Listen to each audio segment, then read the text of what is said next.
glory, haleluya. Haleluya. Haleluya. Kami bersyukur untuk pagi hari yang indah ini Tuhan. Kami berterima kasih untuk kehadiran-Mu yang luar biasa. Yang menguatkan kami lewat pujian. Yang memuaskan kami di hadirat-Mu Tuhan. Terima kasih untuk kehadiran-Mu Roh Kudus. Ini kami Tuhan, kami siap dipenuhi dengan firman-Mu hari ini Tuhan. Terima kasih Roh Kudus, You are so wonderful Jesus. Hari ini Tuhan, kami rindu Tuhan, kami mau diubahkan, kami mau dipulihkan, kami mau dipenuhi dengan firman-Mu. Karena kami tahu firman-Mu dapat mengajar kami, firman-Mu dapat menyatakan kesalahan kami. Firman-Mu dapat memperbaiki kelakuan kami. Dan firman-Mu dapat membawa kami ke dalam kebenaran. Syukur terima kasih Tuhan. Saatnya hati kami buka seluas-luasnya untuk pekerjaan Roh Kudus. Hanya di dalam nama Tuhan Yesus Kristus. Yang percaya dan siap mendengar firman Tuhan, katakan amin. Haleluya, haleluya, shalom. Bapak Ibu Saudara yang dikasihi Tuhan, baik yang ada di sini maupun yang ada di rumah masing-masing. Kami bersyukur untuk pagi ini, pagi yang luar biasa, pagi yang indah. Subuh-subuh saya sudah jalan dari rumah, dari 3:30. Hampir terlambat juga ternyata.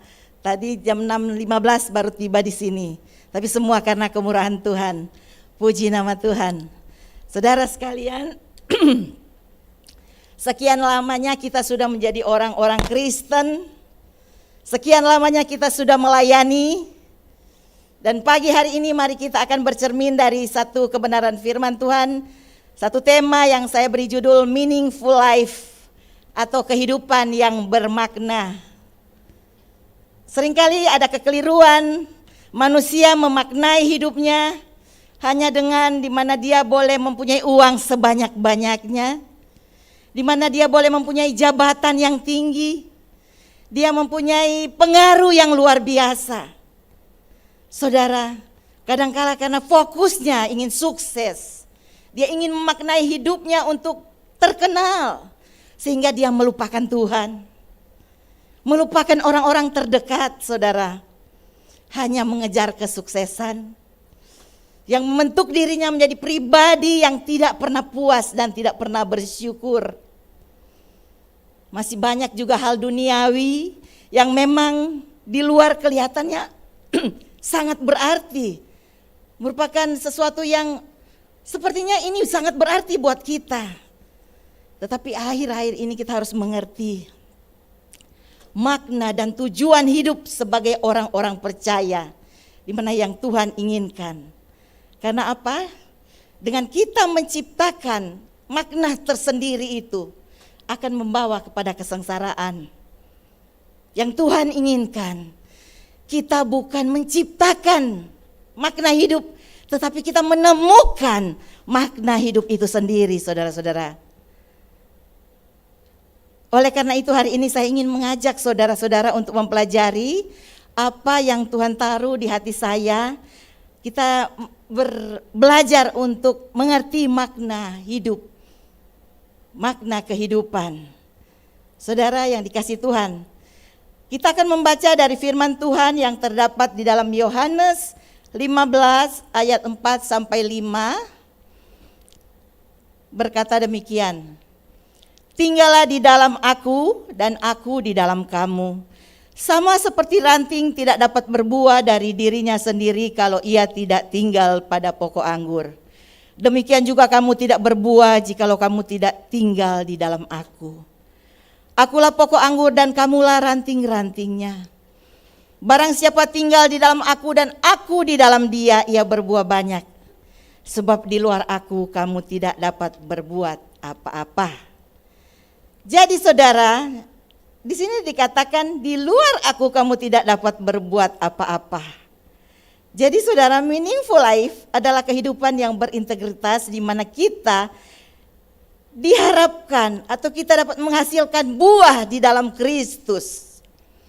Meaningful life akan kita alami hanya ketika kita tinggal di dalam Kristus. Dan tinggal di dalam Kristus adalah ketika Tuhan membawa kita mengalami 3 tahap dalam journey of salvation atau perjalanan dalam keselamatan kita, saudara-saudara. Ada 3 tahap, yaitu dalam perjalanan kerohanian saudara dan saya, kita mengalami 3 tahap ini, saudara-saudara, yaitu pertama justification, yang kedua sanctification, yang ketiga adalah glorification. Mari kita lihat satu persatu, saudara-saudara. Yang pertama adalah tahap justification, yaitu tahap pembenaran. Saudara, kita perlu mengetahui bahwa sejak awal Allah sudah punya rencana keselamatan bagi manusia. Manusia yang sudah jatuh ke dalam dosa. Di sini walaupun Allah memiliki inisiatif untuk menyelamatkan manusia, tapi pada titik keselamatan tetap dibutuhkan respon manusia itu sendiri terhadap kasih Allah yang sudah dinyatakan Yesus Kristus di kayu salib. Dikatakan dibutuhkan respon manusia.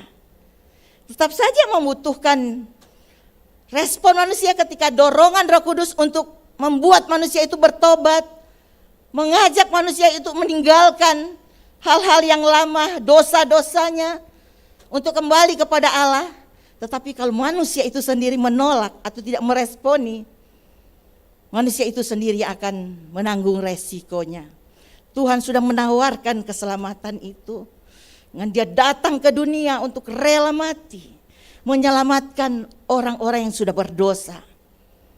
Nah, hari ini berita bagus, good news, kabar baik. Kita lihat saudara-saudara dari Roma 10 ayat 9 sampai 10 mengatakan, sebab jika kita mengaku dengan mulutmu bahwa Yesus adalah Tuhan dan percaya dalam hatimu bahwa Allah telah membangkitkan Dia dari antara orang mati, maka kamu akan diselamatkan.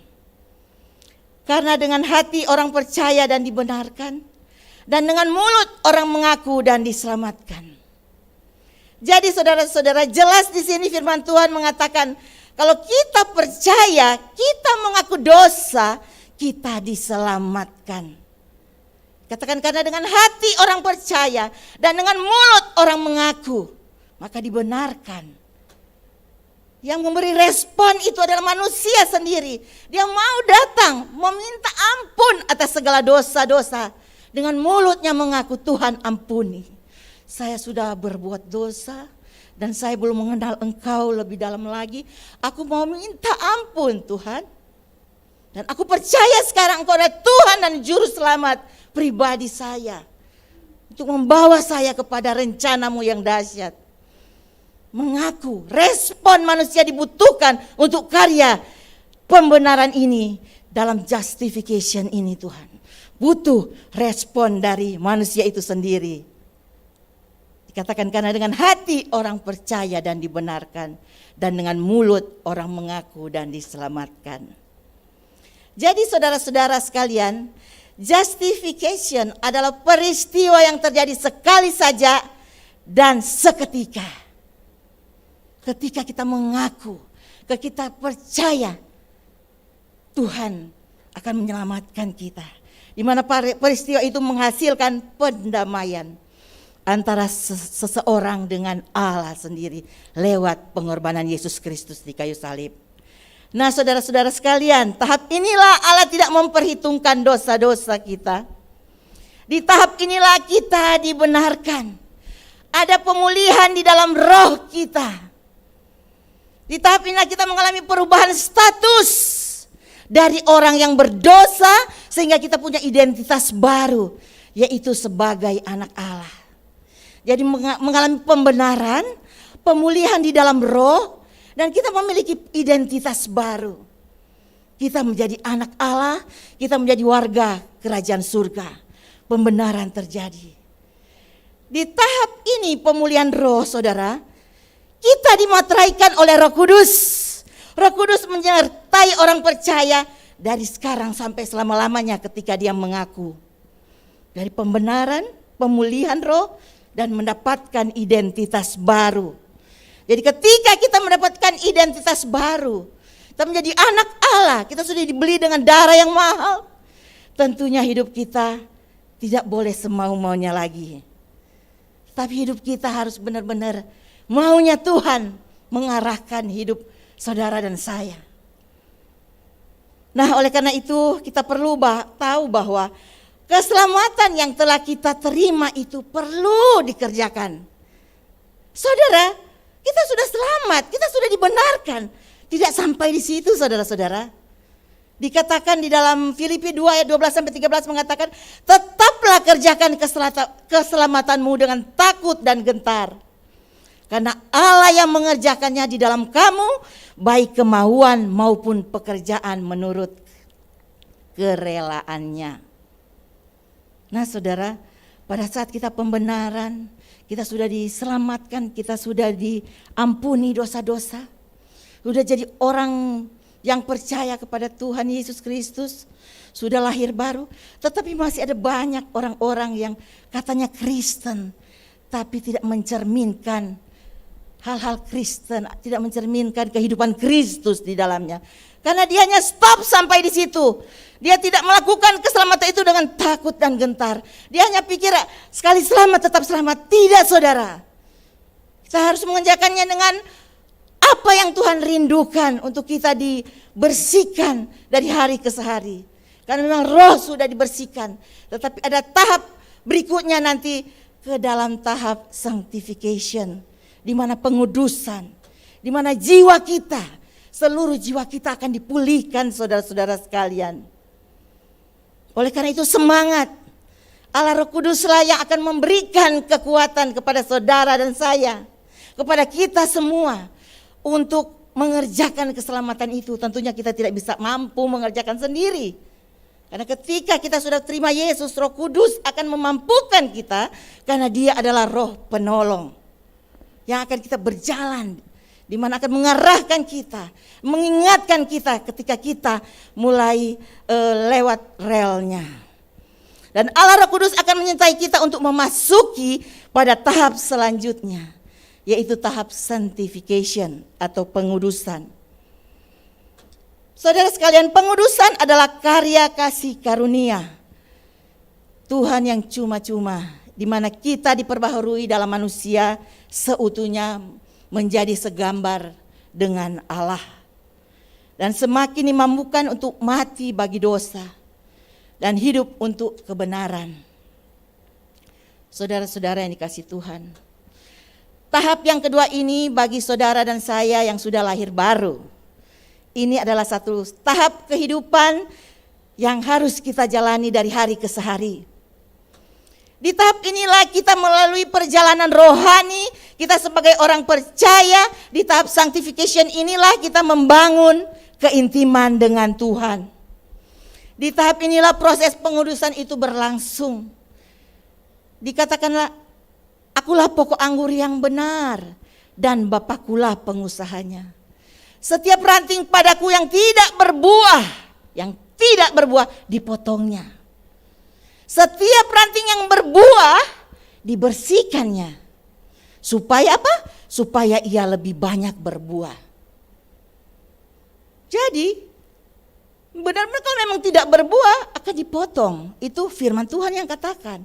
Tetapi sudah berbuah pun itu akan dibersihkan. Dalam tahap pembersihan pun itu mungkin ada proses. Dan proses itu tidak gampang saudara. Jadi no wonder, tidak heran kalau sudah dari hari ke hari, kadangkala kita bilang, kenapa Tuhan?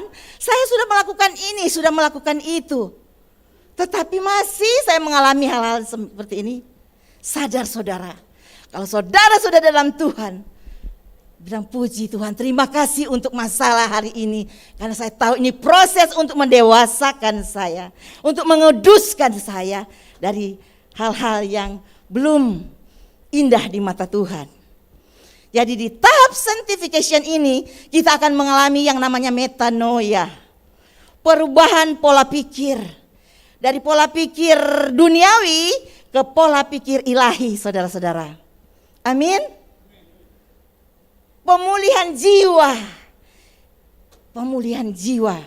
Tidak gampang, saudara, itu ada di dalam pikiran saudara. Dikatakan dalam Roma 12 ayat 1 dan 2, Paulus mengatakan kepada jemaat Roma pada waktu itu, dikatakan, saudara-saudaraku, demi kemurahan Allah aku menasihatkan kamu supaya kamu persembahkan tubuhmu sebagai persembahan yang hidup, yang kudus dan yang berkenan kepada Allah. Itu adalah ibadahmu yang sempurna. Hidup, kudus dan berkenan kepada Allah, itu adalah ibadahmu yang sempurna. Tidak stop sampai situ. Dikatakan, janganlah kamu menjadi serupa dengan dunia ini, tetapi berubahlah oleh pembaruan budimu sehingga kamu dapat membedakan. Saya ulangi, sehingga kamu dapat membedakan apa yang baik, yang berkenan kepada Allah dan yang sempurna. Jadi tidak cuma sampai ke tahap baik kita, tetapi harus sampai kepada tahap berkenan kepada Allah. Dan tidak cukup sampai di situ, tetapi harus sampai kepada tahap yang sempurna, di mana kita akan diubahkan semakin hari semakin serupa dengan Kristus. Amin, saudara. Tujuan Tuhan menguduskan saudara dan saya. Dalam 3 tahap ini kita akan mengalami metanoia. Amin. Jadi tidak heran ketika kita sudah di dalam Tuhan, kadangkala ada umpan-umpan iblis, ada tawaran dunia. Kita ingin mencicipinya lagi, tapi ternyata ada yang menegur di dalamnya. Karena apa? Proses pengudusan, metanoia sedang terjadi, saudara-saudara, di mana kita akan menjadi semakin serupa dengan Kristus. Jadi pola pikir dunia diubahkan menjadi pola pikir ilahi, saudara. Jiwa dipulihkan dan pendewasaan rohani. Saudara, orang berbuah, pohon itu tidak mesti cuma bertumbuh, saudara. Kekristenan juga tidak juga harus cuma bertumbuh, saudara. Tapi Tuhan rindukan untuk kita berbuah. Pendewasaan rohani di situ. Tentu proses ini tidak gampang. Dalam proses pertumbuhan pun itu memakan waktu. Dan jangan cuma jadi pohon yang penuh rindang dengan daunnya saja tetapi tidak berbuah. Artinya kita tidak bermakna, tidak berguna bagi orang lain. Kita hanya berguna bagi diri kita sendiri, saudara. Hidup yang berarti, hidup yang penuh makna, itulah hidup yang boleh dinikmati buah-buahnya oleh orang-orang baik di sekitar kita maupun orang-orang lain. Di mana ada makna, ada Kristus di dalam kita, kita pancarkan untuk supaya banyak orang yang tertarik datang kepada Tuhan untuk menjadi anak-anak Allah seperti kita. Amin. Di tahap inilah kita bebas, saudara. Mana sudah terjadi pembaruan pikiran, kita bebas dari kuasa dosa. Dosa itu ada kuasa juga, saudara. Jadi jangan sampai saudara lemah. Dari hari ke sehari harus bangun keintiman dengan Tuhan, agar dosa itu tidak akan menarik kembali untuk kita kembali ke dunia. Tidak ada lagi tuduhan. Di tahap ini tidak ada tuduhan lagi, tidak ada lagi intimidasi iblis yang mengintimidasi karena perbuatan dosa-dosa kita di masa lalu. Dikatakan sejauh timur dari barat, aku telah membuang dosa-dosa itu. Tuhan sudah menanggung di kayu salib. Saudara, di tahap sanctification ini kita menuju keserupaan dengan Kristus dan menghasilkan buah roh. Amin. Di tahap inilah kita menerima hak dan kewajiban sebagai anak Allah. Kita menerima hak dan kewajiban sebagai anak Allah. Kita punya hak untuk dibaptis dalam Roh Kudus, yang dengan tanda awalnya adalah kita bisa berbahasa roh. Berapa banyak di sini yang sudah bisa berbahasa roh? Saya percaya orang sudah lahir baru, sudah bisa berbahasa roh, ataupun kalau belum, minta kepada Tuhan, karena itu hak istimewa kita juga, saudara. Dia akan memberikan dengan tanda awal berbahasa roh. Kita diberikan hak untuk menerima karunia-karunia rohani dan karunia-karunia Roh Kudus. Mungkin saudara punya potensi mengajar, Tuhan sudah kasih karunia. Saudara punya potensi lain, tetapi kenapa tidak bisa keluar sedemikian rupa. Karena apa? Belum menyadari dan belum minta untuk Tuhan. Karunia di mana untuk saya pakai itu untuk melayani Tuhan. Amin, saudara. Jadi untuk menerima karunia roh dan untuk karunia Roh Kudus. Amin. Kita memiliki hak untuk mengalami kelepasan dari setiap kutuk di tahap sanctification, tahap pengudusan, pemulihan jiwa, pendebasan rohani. Kita mengalami kelepasan dari setiap kutuk. Ada juga kita punya hak dibebaskan, dilepaskan dari kebiasaan-kebiasaan lama. Bayangkan ada orang yang katanya sudah lahir baru, masih aja narkoba, masih ada seks bebas, masih ada kecanduan alkohol. Pernah lihat itu? Banyak. Tapi itulah respon manusia untuk menerima pengudusan itu. Dibutuhkan manusia itu. Mau Tuhan, aku mau diubahkan semakin hari semakin rup dengan Engkau. Roh Kudus mengerjakan, tetapi kalau saudara menolak, saudara menepisnya, tentunya itu ditanggung sendiri. Banyak orang kecanduan hari-hari ini. Karena apa? Gadget ini gampang sekali diakses. Kecanduan pornografi, kecanduan alkohol, narkoba. Tetapi percayalah ada Roh Kudus yang akan memfilter semua itu.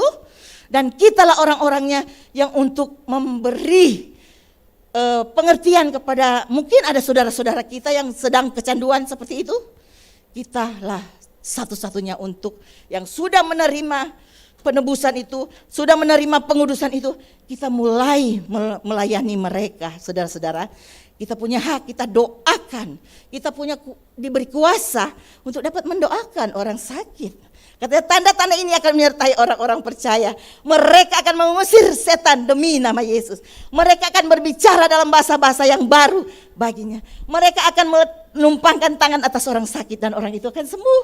Itu tanda-tanda itu Tuhan sudah berikan hak itu kepada kita. Sebagai orang percaya, pakai itu. Amin, saudara. Jadi kita punya hak juga dipulihkan segala penyakit jiwa. Seperti stres, depresi. Akhir-akhir ini banyak saudara yang terjadi stres, depresi. Karena apa? Situasi, kondisi dunia seperti ini.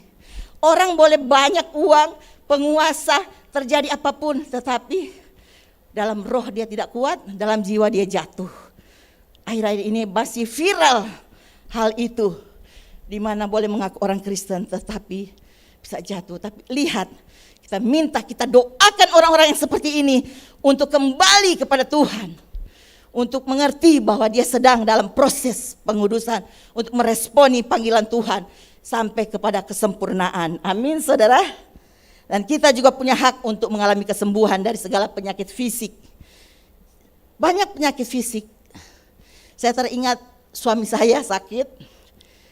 Kami juga merasakan, Tuhan, saya percaya Tuhan pasti sembuhkan. Memang prosesnya nggak gampang ketika suami saya sakit, saudara-saudara. Tetapi kami, karena kami berdoa, memberi hidup kami untuk sepenuhnya untuk Tuhan. Kami mau melayani Tuhan. Terjadilah proses, nggak gampang ketika, ya dari dulu kita belum tahu ya.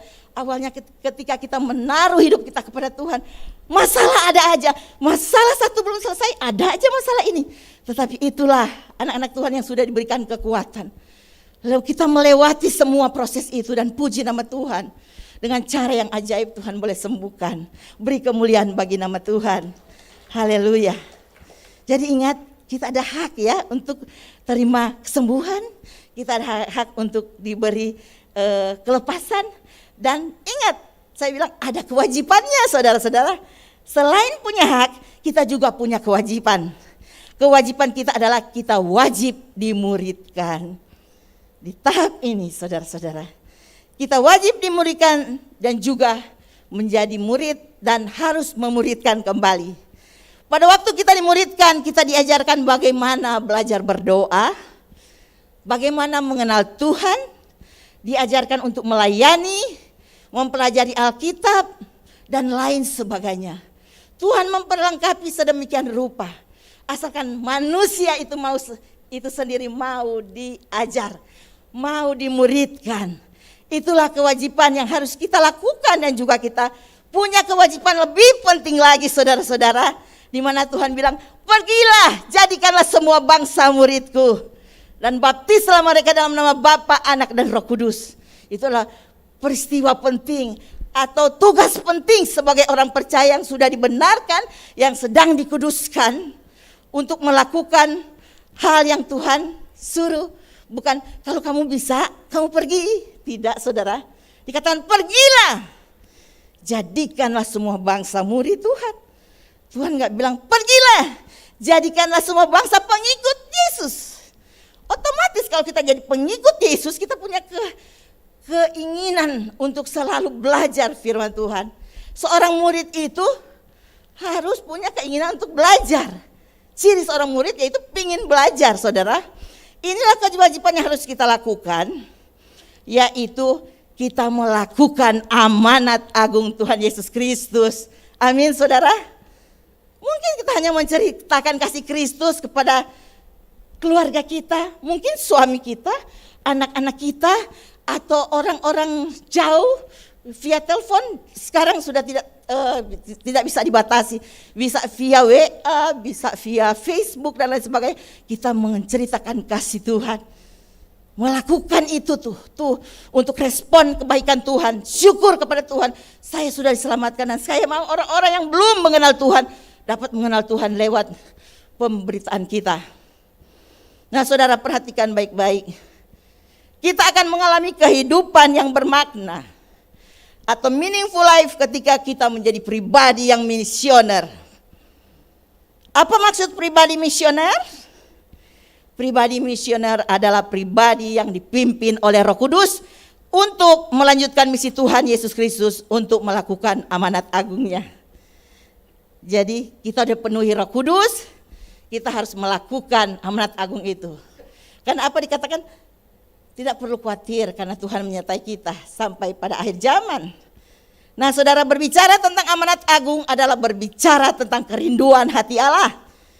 Jadi saudara sekalian, amanat agung bukan ide gereja atau bukan ide pelayanan. Tapi amanat agung adalah kerinduan hati Allah agar seluruh suku-suku bangsa datang kepada Dia, menyembah Dia, mengaku Yesus sebagai Tuhan dan Juru Selamat.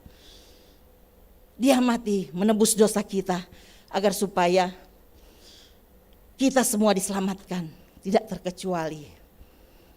Jadi saudara sekalian, Yesus datang ke dunia menyatakan kasih Allah yang menyelamatkan. Amin, saudara.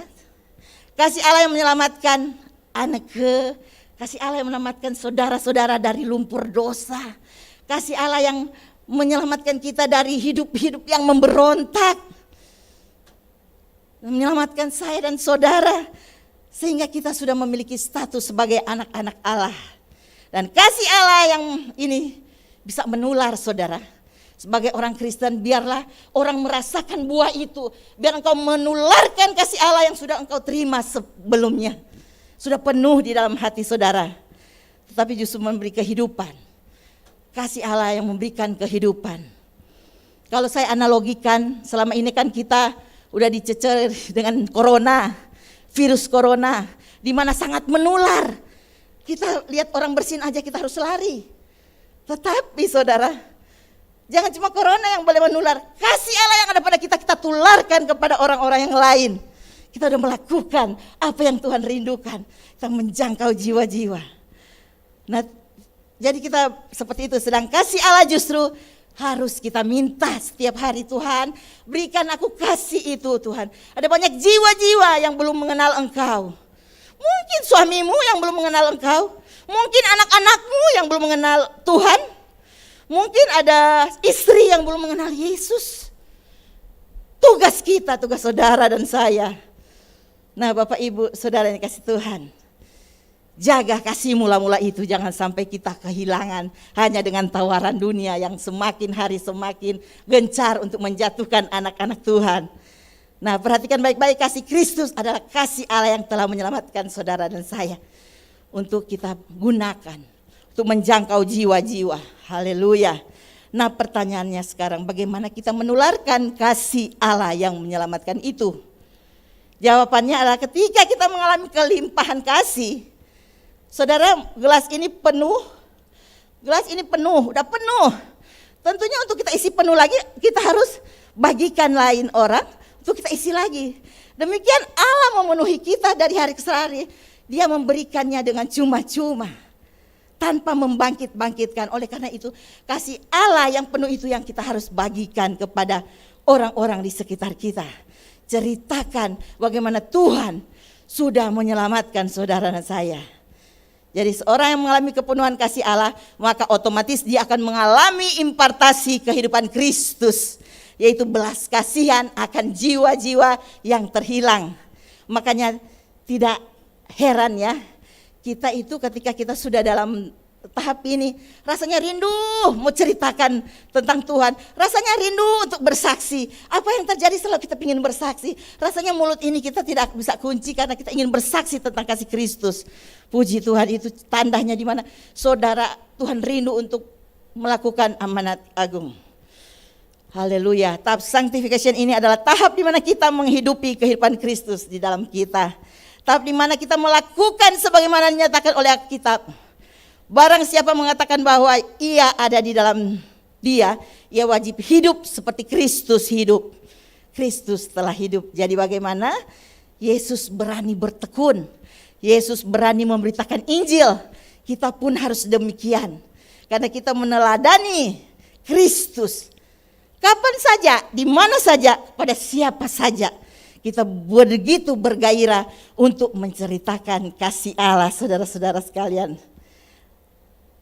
Tapi sebaliknya bagi mereka yang beragama Kristen tetapi tidak hidup sebagai pengikut Kristus, maka dia tidak punya keinginan untuk dan tidak punya keberanian untuk menceritakan kasih Allah itu.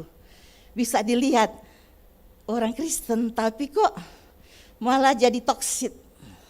Malah orang mendekati dia jadi kadang-kadang kepahitan. Jangan seperti itu saudara-saudara, karena tidak punya kerinduan. Pertanyaannya sekarang, apakah saat ini saudara dan saya sudah mengalami kelimpahan kasih itu? Saya percaya sudah. Karena saudara ada di sini pagi-pagi benar, saudara sudah ada di sini. Saudara sudah merasakan kelimpahan kasih Kristus. Haleluya. Jadi saudara sekalian, orang Kristen, kadang-kadang kita berjumpa dengan orang, rasanya kita ingin menyampaikan sesuatu kepada dia untuk dia benar kenal Yesus. Orang Kristen tanpa gejala istilahnya ya, jangan cuma corona yang tanpa gejala dapat menular, tapi orang Kristen tanpa gejala maksudnya ya OTG ya, saya maksudkan OTG itu obey, trust God. Orang Kristen yang obey, orang Kristen yang trust, orang Kristen yang percaya Tuhan. Nah orang Kristen yang sudah ikut Tuhan, udah percaya Tuhan, orang Kristen inilah yang menjadi saksi-saksi dimanapun dia berada. Oleh karena itu jadi orang Kristen yang obey and trust God, yang sangat berbahaya bagi kerajaan kegelapan. Dunia bergetar ketika lihat orang-orang Kristen on fire saat ini. Jangan jadi orang Kristen yang sekarang lagi letih, lesu, lemah, lelah, dan lama-lamanya lunglai. Tidak saudara, kita sudah penuh dengan roh Tuhan.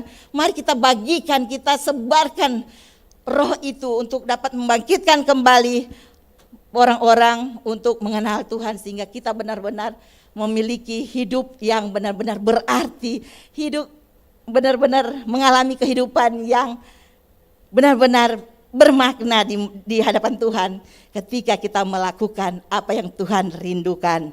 Saya suka dengan apa yang dikatakan oleh Adrian Rogers. Dia menulis, to know him is to love him. To know him is to trust him. To trust him is to obey him. To obey him is to bless by him. Saudara-saudara, di tahap sanctification ini kita belajar untuk mengenal Allah, mengasihi Tuhan, percaya kepada Tuhan, dan mentaati perintah Tuhan. Dan ketika kita melakukan semua itu pasti kita diberkati. Inilah proses yang benar tentang berkat yang dari Tuhan. Ayo kita jangan tunda-tunda. Ambil keputusan hari ini untuk sungguh-sungguh menjadi orang Kristen yang obey and trust God. Orang Kristen yang percaya, orang Kristen yang taat, yang bertekun untuk mengikuti ajaran Tuhan. Bapak Ibu Saudara yang dikasihi Tuhan, marilah kita tetap berkomitmen dalam memaknai hidup yang benar di dalam iman Kristen ini. Kita membangun kehidupan yang bermakna, intim dengan Tuhan. Bangun kehidupan berdoa, membaca Alkitab, supaya kita benar terus terhubung dengan Tuhan, terhubung dengan firman-Nya. Tidak sedikit ya saudara-saudara, hari-hari ini orang-orang lebih banyak membaca atau bermain gadget daripada baca firman. Tapi itu kan dibilang respon manusia sendiri yang melakukannya. Kalau dia tahu ramu-ramu yang Tuhan rindukan untuk kita mau bertumbuh dan berbuah, lakukan apa yang Tuhan inginkan. Amin. Haleluya. Yang terakhir, oleh karena saudara itu hari-hari ini kita terus fokus kepada apa yang Tuhan rencanakan untuk hidup kita. Kita adalah orang-orang yang sudah didesain untuk jadi pemenang ya. Jadi pada akhirnya setelah tahap sanctification ini selesai, maka kita semua dinyatakan oleh Tuhan sebagai anak-anak Allah. Nah, dinyatakan oleh Tuhan sebagai orang Kristen yang taat, percaya Tuhan, kita akan sama-sama pulang ke rumah Bapa dan mengalami tahapan yang ketiga, yaitu glorification atau perfection ya, di mana penyempurnaan. Tentunya kita sekarang belum ya, semua kita melihat teman-teman kita, sahabat-sahabat kita, kerabat-kerabat kita, ada yang sudah mendahului. Tetapi kita sampai saat ini masih di sini, belum dipanggil pulang. Berarti kita belum masuk ke tahap glorification ini saudara-saudara. Kita masih banyak tugas penting yang Tuhan akan persiapkan, percayakan buat kita. Di tahap ini adalah akhir perjalanan rohani orang percaya. Di tahap pemuliaan, di tahap pemulihan tubuh, di tahap inilah kita mengalami kemuliaan di surga. Kita menerima kuasa untuk memerintah bersama Kristus dan hidup yang kekal bersama dengan Dia. Di tahap inilah kita mengalami pemulihan tubuh, kita mengenakan tubuh kemuliaan. Di tahap inilah kita bebas dari kehadiran dosa. Di tahap inilah kita sudah menjadi serupa dengan Kristus dan menjadi mempelai Kristus. Dan di tahap inilah seperti dikatakan dalam Wahyu pasal 3 ayat 5 berbunyi demikian. Barang siapa menang, ia akan dikenakan pakaian putih. Yang demikian, aku tidak akan menghapus namanya dari kitab kehidupan, melainkan aku akan mengaku namanya di hadapan Bapakku dan di hadapan para malaikatnya. Saudara sekalian, kondisi kita pada saat ini itu di tahap glorification. Karakter Kristus itu begitu nyata dalam hidup kita. Kita kembali segambar serupa dengan Allah. Dan status kita pada saat itu adalah mempelai Kristus. Siapa di sini rindu ingin menjadi mempelai Kristus?